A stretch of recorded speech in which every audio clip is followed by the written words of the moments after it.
من خلفه تنزيل من حكيم حميد. یہ اللہ کی نازل کی ہوئی کتاب ہے.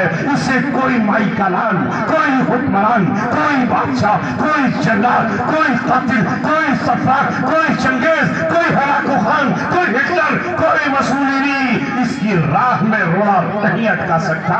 یہ قرآن کا نور سورج کے نور کی طرح پوری دنیا میں پھیلا ہوا ہے کہ نہیں؟ بھئی مجھے دیکھ لے یا پھر لالی پاؤڈر لگا کے آؤں.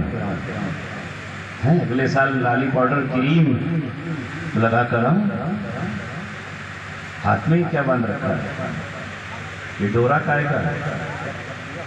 یہ کس کی چوٹی کیا ہے؟ یہ کس کی چوٹی کا بندھن ہے کیا؟ یہ بتا تو کیا ہے میرے نوجوان؟ یہ بتا تو ہاتھ میں کیا ہے؟ گنڈا ہے؟ کوئی گنڈا ہے؟ اچھا، اس سے بچانے کے لیے شوق ہے بس. جو دل میں آیا پہن لیا، جو چاہا کر لیا، جہاں کھڑے ہوئے وہاں پیشاب کر دیا، ضرورت پڑی تو کھڑے کھڑے فارغ بھی ہو گئے. زندگی اہل ایمان کی اہل ایمان والی نہ رہی. ہاتھ میں بھی گنڈا، بیچارے کے گلے میں بھی گنڈا، پتہ نہیں کہاں سے لے کر آئے ہیں. دیکھ آئے ہوں گے ضرور انڈا. کیوں فری میں تو نہیں ملا ہوگا یہ دھاگا؟ فیس تو وہی ہوگی ضرور. بیٹھے ہیں چاروں طرف. اے میرے عزیزوں، تم نے توجہ ادھر کی ادھر کر دی. انشاءاللہ آپ کے سامنے لوگ آئیں گے، کل دن میں بھی آئیں گے اور رات میں بھی. میں چند منٹوں کے لیے بیٹھا تھا آپ سے کچھ کہنے کے لیے، اور آپ میری بات کو ادھر ادھر گھمائے گے. کسی کو جمائی آ رہی ہیں، وہ سوچ رہا ہے کہ منہ میں آ جائے کوئی پرندہ اور میں اسے ہڑپ کر جاؤں. ہاتھ بھی نہیں رکھ رہا، جبکہ حکم یہ ہے کہ جب جمائی آئے تو کم سے کم اپنا یوں الٹا ہاتھ رکھ لو، اس لیے کہ اس وقت شیطان اپنا ٹینکر کھولنا چاہتا ہے اور آپ کے منہ کو واٹر ٹینک بنا دینا چاہتا ہے. لیکن ہاتھ بھی نہیں.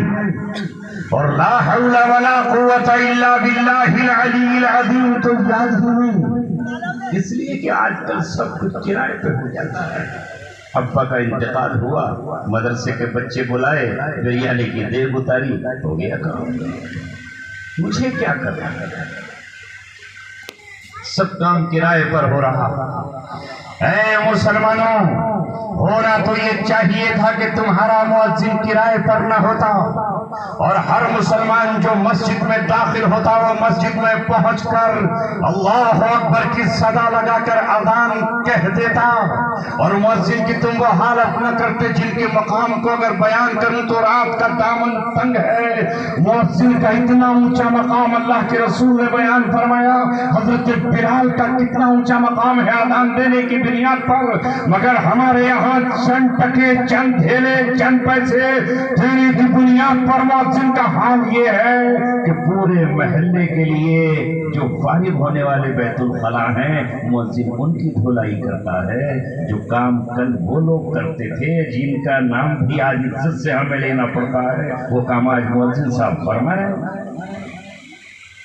نوئیڈا سے ایک مؤذن کا فون آیا، مفتی صاحب کیا کروں، کپڑے ناپاک ہو جاتے ہیں، پخانے کا پانی اندر آتا ہے اور مجھے دھونا پڑتا ہے، ٹوائلٹ چمچما رہے ہیں صاف اس لیے کہ مؤذن صاحب نالیاں صاف کرنے کے لیے آئے ہیں، ٹوائلٹ صاف کرنے آئے ہیں اور ہمارا یہ کام انجام دے رہے ہیں. آج ہمارے عالم یہ ہے کہ ہمارے دلوں میں قرآن کی عظمت نہیں رہی اور ہمارے دلوں میں مسجدوں کی اہمیت نہیں رہی. ہمیں نمازیں بھی صحیح معنی میں یاد نہیں آ رہی. ہم میں سے کتنے لوگ ہیں جن کے باپ کا انتقال ہوتا ہے تو آگے بڑھیں اور آگے بڑھ کر یہ کہے میں میں اپنے باپ کی نماز جنازہ پڑھاؤں گا، حالانکہ اس میں 4 تکبیریں واجب ہیں، اور سلام وہی پڑھ لو جو نماز میں پڑھتے ہو، درود وہی پڑھ لو جو نماز میں درود پڑھتے ہو۔ اور یہ آپ کو بتانے کے لیے کہہ رہا ہوں، اچھوں کو معلوم نہیں ہے، سب سے افضل درود، سب سے بہتر درود، سب سے زیادہ فضیلت والا درود وہ ہے جو نماز میں پڑھا جاتا ہے، درود ابراہیمی۔ اللہم صلی علی محمد وعلی آل محمد کما صلیت علی ابراہیم وعلی آل ابراہیم انک حمید مجید۔ یہ جو یسن القرآن میں چھاپ دیا گیا ہے، اور سلمتا و رحمتا و ترحمتا و بارکتا، یہ اس کے برابر نہیں ہے۔ مگر اے مسلمانوں، نماز جنازہ ہم اپنے باپ کی کیوں نہیں پڑھا سکتے؟ سبحانہ یاد ہے اور درود بھی یاد ہے، ایک دعا ہی یاد کر لو، اللہم اغفر لحینا و میتنا و شاہدنا۔ بولو نہیں، یہ نہیں کریں گے۔ گانے ہمیں یاد ہیں، فلم کی سٹوریاں ہمیں یاد ہیں، قادر خان کے ڈائلاگ ہمیں یاد ہیں، امجد خان کا ویلن ہونا ہمیں یاد ہے، ہمیں سب کچھ یاد ہے۔ ہمیں ایک وکٹ کا یاد ہے کہ کب وکٹ چھوٹا تھا، اس کے ہاتھ سے کتنے چوکے مارے تھے، کتنے چھکے، اور کتنی مرتبہ وائٹ ڈیمٹ ہوئی تھی، کب بولڈ ہوا تھا اور کب کیا ہوا تھا۔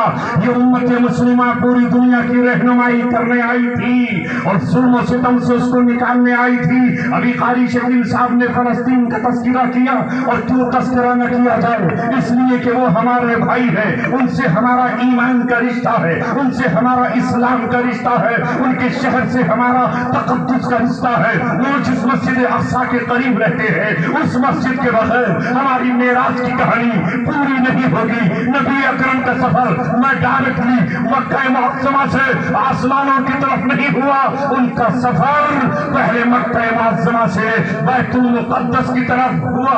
وہ بیت المقدس ہمارا بھی قبلہ ہے، اور پچھلے انبیاء اور رسولوں کا بھی قبلہ رہا ہے، مگر آج وہاں کیا ہو رہا ہے؟ کیوں ہو رہا ہے؟ اس لیے ہو رہا ہے کہ جو حال ہمارا ہے وہی حال عربوں کا ہے، بلکہ اس سے بھی بدترین ہے۔